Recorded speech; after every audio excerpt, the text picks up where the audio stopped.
Once upon a very long time ago, so long that rocks were still soft and trees could talk, all the animals lived happily together under one big shelter. They played together, cared for one another, and kept watch day and night to stay safe from humans. Every evening as the sun set, the elephants would blow their trunks like trumpets, the birds would sing in harmony, and the peacock would break into a fabulous dance. It felt like a jungle party every night. That night, it was Mr. Oo the Owl's turn to stand guard. He was very wise, at least that's what he thought.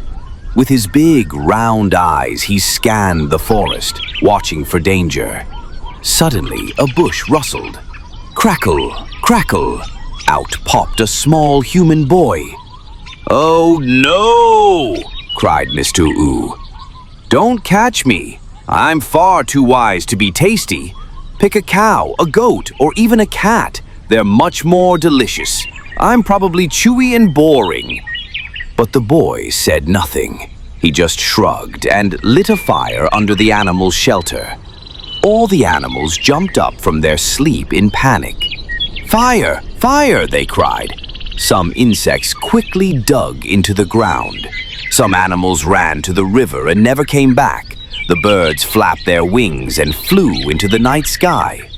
And the humans? They left, taking the cats, cows, and dogs with them. Only poor Mr. Oo was left behind, feeling so ashamed. He whispered sadly, "It all happened under my watch, and I couldn't stop it. I can never show my face again." From that day on, he made a promise.